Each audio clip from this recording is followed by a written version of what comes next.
After talking to you guys about the most recent Hermes lawsuit, not the lawsuit that we all talked about last year or the year before, whenever two people in America, two plaintiffs, sued Hermes for the alleged linked selling they have in respect of buying their handbags. So what these people said was that it was illegal, it was against the law in a certain American state to basically force people to buy other things to then be able to buy one of the bags. Now, that lawsuit has been through the court system, it was thrown out, Hermes were successful and the plaintiffs did not succeed in that. But there is another lawsuit, and that lawsuit I have talked to you about in a very recent video, and that has sent me down the Hermes rabbit hole because, truth be told, although I may come on here and talk to you guys about these pretty things, and I love them, and I love the handbags and all the glitter and the fun and the sequins and the sparkle, I am an absolute geek at heart. I am, to my core, a geek. And it sent me down this rabbit hole watching videos and researching about Hermes as the brand. And the reason that it got those juices thinking inside my head was, when you think of that lawsuit that's currently going on at the minute, and that lawsuit is where there is an allegation that an assistant manager in an Hermes boutique in Detroit was selling counterfeit, should I be doing that at that point? Probably not, counterfeit Hermes bags to customers and saying that they were bought through this online Hermes employee only portal. And this portal was meant to be, and this is what was sold to people by this assistant manager allegedly, was that employees could go onto this portal and buy a Birkin or a Kelly or a very sought after bag at an employee discount and more readily available. And the allegation is that he was then charging people to buy these bags through this proper place for these online portal employee discount and then selling them counterfeit. And how this worked was it had to be done outside the boutique, bank transfer, the bag was not given to you in the boutique, it was delivered. But that has a ring of truth to it, because if there was a employee in Hermes who was able to get these as an employee perk, he wouldn't want it to be known inside the store. He wouldn't want his bosses to know. He wouldn't want anybody to know that he was buying employee discount or employee accessible bags for somebody else and then selling them. So it would have a ring of truth as to why you would have to send your money to him directly, because he would then use your money to buy the bag as if he was buying it for himself, and that he couldn't give it to you inside the store because that would be very suspicious and he wouldn't be allowed to do that. So you can see how this sounded as if it was true. And I talked about in my video about the lawsuit how when something seems too good to be true, it often is. And I talked about how this type of thing was able to happen and that Hermes customers would be vulnerable to this because there is such a desirability for these bags, because demand outweighs supply, because you can wait very long time to get the bag of your dreams.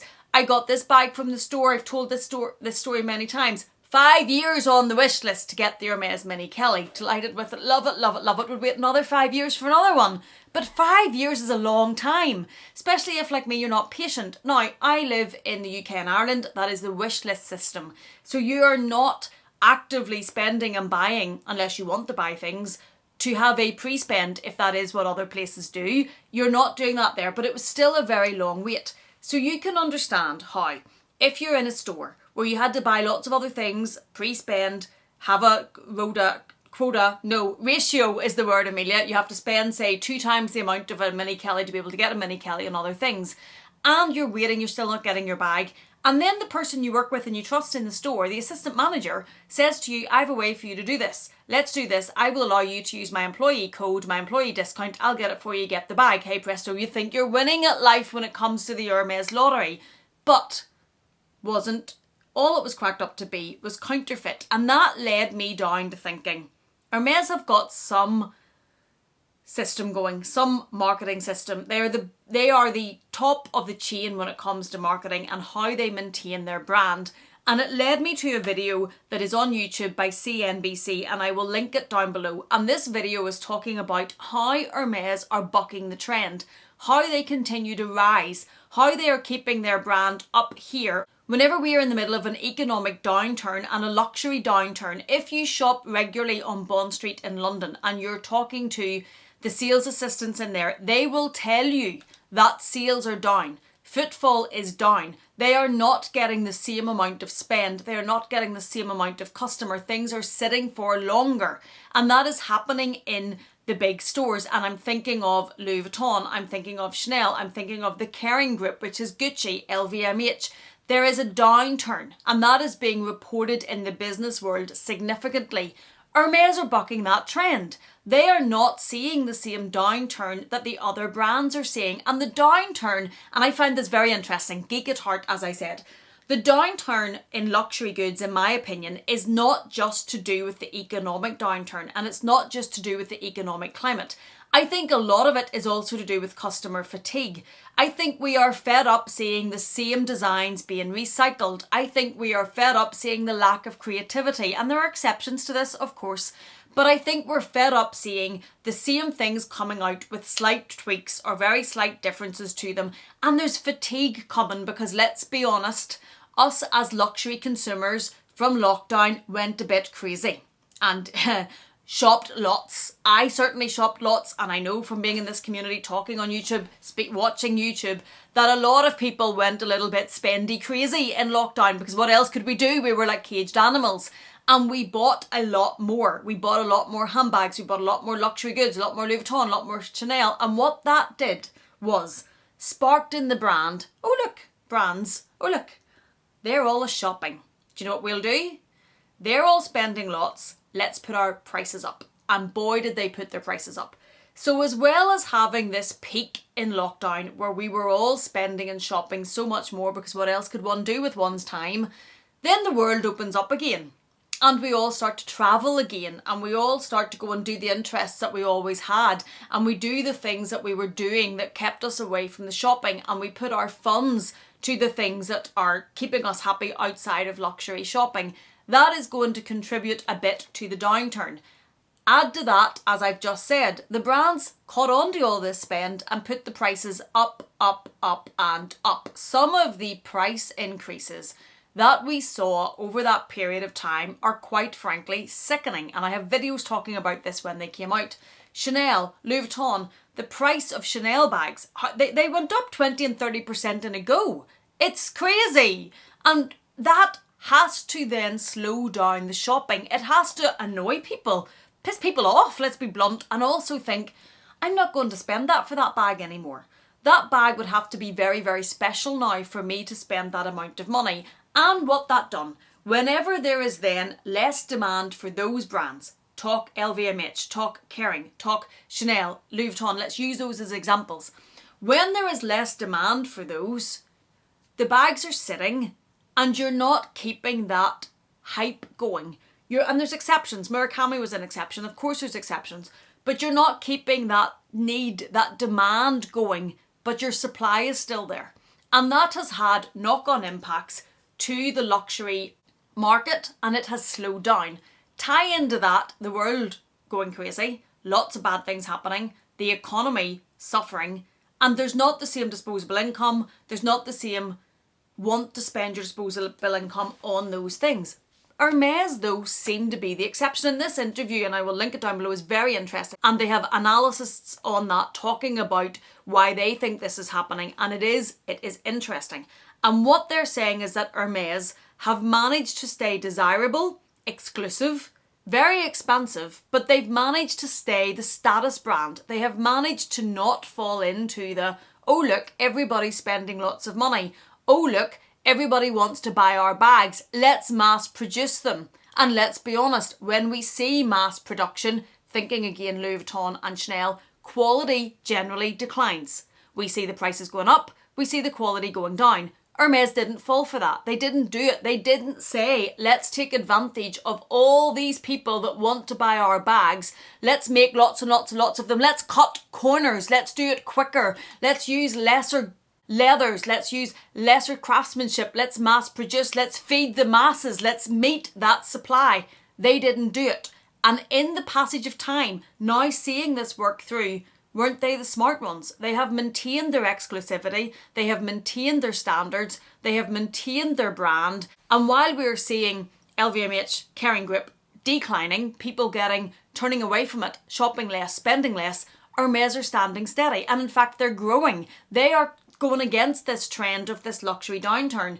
And they didn't jump on the back of the lift that lockdown gave, the crazy price increases. Yes, there have been price increases and we'll talk about them, but not to the same level and not to the same heights.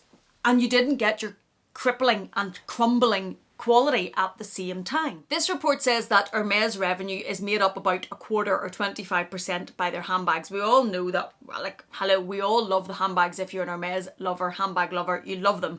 And they have kept desirability high. And what one of the commentators in this video was saying is that is the most important metric when it comes to a luxury brand. How desirable your brand is, how much people want your product, and then you get to control what's happening because you have the product to give them and you're not flooding the market with it and you're not making it so readily available, which keeps that exclusivity and that desirability going strong. One of the commentators said that despite luxury slowdown, the growth for Hermes, they have maintained their exclusivity and maintained their want from the public, which is a very special thing to have. And they are currently sitting, get this, their stock is $22,000 per share at the time when this was put out.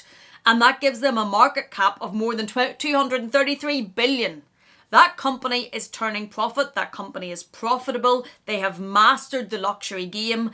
They have been going strong. And because they have stayed true to their values, they have stayed true to the exclusivity, to the way they produce. They have not jumped on trends. They have managed to buck this trend. They've been going since 1837 when they started making, I think it was Thierry Henry, Amelia, he's a footballer, Thierry Hermes, who started the brand, and it was a saddle brand obviously, and it was made for royalty. That's why they still have their heritage dating back to the horse brands.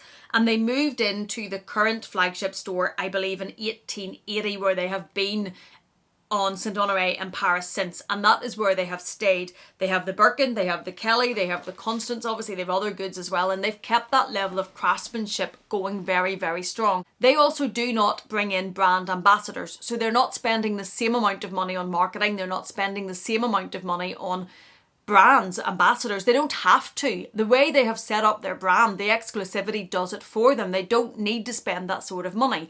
They have people, and we all know this.